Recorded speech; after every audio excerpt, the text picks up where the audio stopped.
Hey, how you doing? I'm Chief Falcone. Well, McDougal. I got the alias in witness protection because of my nephew Jimmy. The fuck? What kind of likeness is that? If they were great artists, they'll be in a museum. So there's a contract out on me. Big deal. I'm fucking fodder for cartoonists now?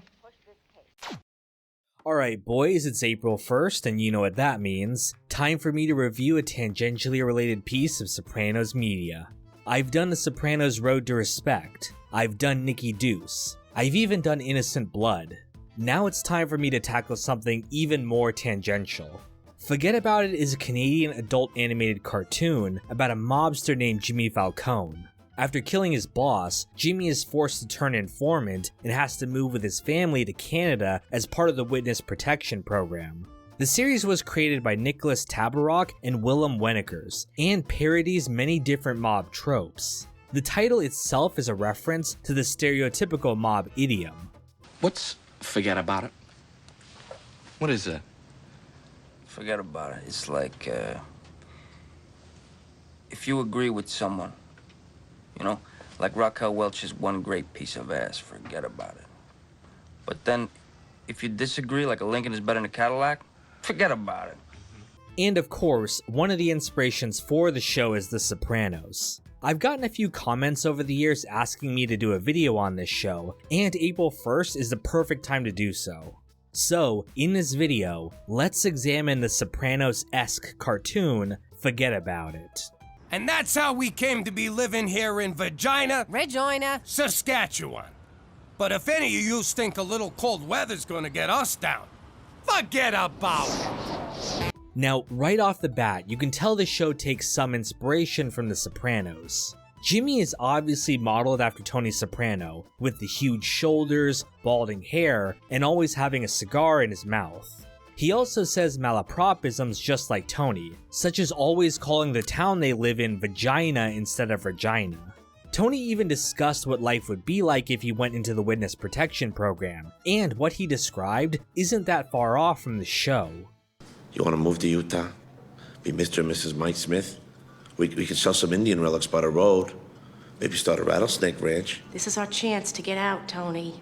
We could start a whole new life. Have some Mormons over to dinner. Eat some tomatoes that have no taste. But while Jimmy is modeled after The Sopranos, the rest of the cast really aren't. You might think that the wife Cookie is a parody of Carmela with her materialism, but she's more so a parody of the stereotypical Jersey Shore housewife. Well, I didn't marry a cartoon. Well, it wouldn't be a cartoon. The same is true of Uncle Cheech. Despite a slight resemblance to Junior, he's more of a drunk idiot, more in line with someone like Roger from American Dad. The closest any of the other characters come is Petey, who, although he is a nerd unlike AJ, is obsessed with environmentalism just like Season 6 AJ is. You need to familiarize yourself with hybrid cars, Meadow. It's important. This is the conversation of the future. Why are you breaking my balls about hybrid cars? I don't give a shit. I've been up all night. Oh, you're tired? Poor you. Or you never give two fucks about the environment. Now, in terms of a review, there's not much I can say about the show itself. It's a crude animated sitcom in the vein of Family Guy and American Dad. If you like those shows, you might find this show enjoyable. In fact, there's a lot of tropes from these shows that are directly copied. You've got the fat husband, responsible mom combo, the nerd son, the evil baby, the drunk goofball. Even the Mountie character, Straight McCool, is himself a parody of the Rocky and Bullwinkle character Dudley Do-Right.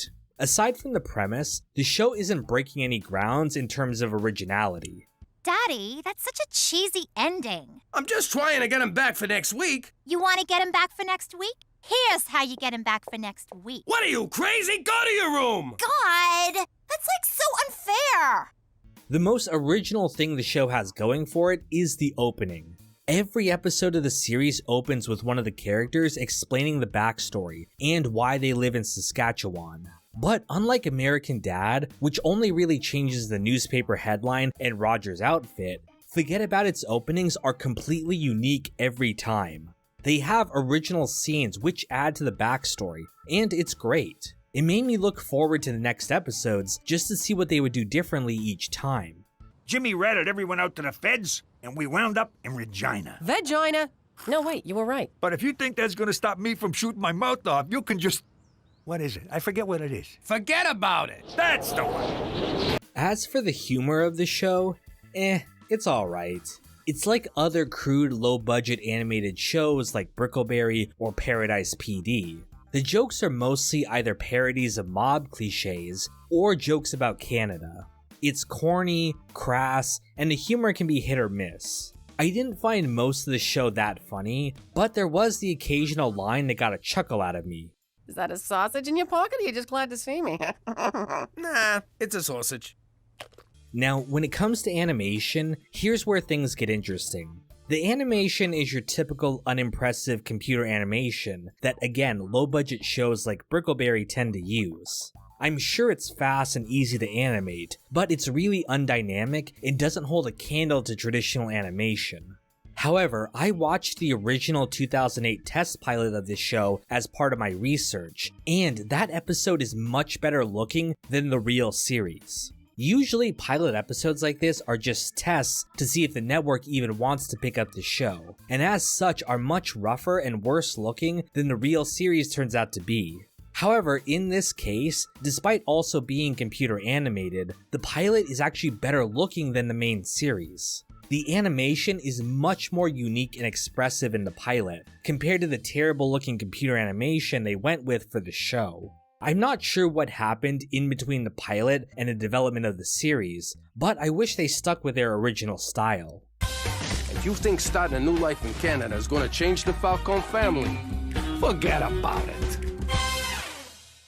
The jokes are actually better in this version as well. Despite the cheaper voice acting, the delivery just flows better, and the humor is much less awkward and stilted than the main series. The story itself is better in this version as well too. There's a B-plot about Gina at school that more clearly introduces the character, and this feels more like an actual animated TV show compared to the real series, which feels more like a low-budget flash animation. Thanks. Where'd you go? You missed that Gavone trying to upstage your mom. Upstage a Falcone? Never. Forget about it.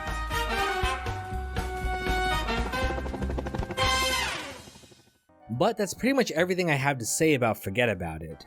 If you're interested in watching this series, it's available here on YouTube for free. The studio behind this show is also making a new show called Breaking Bears, which is a parody of Breaking Bad. That'll be interesting to check out, and maybe we'll cover that in a future April Fool's review. Either way, thanks for watching this video, and stay tuned for more Sopranos content coming soon.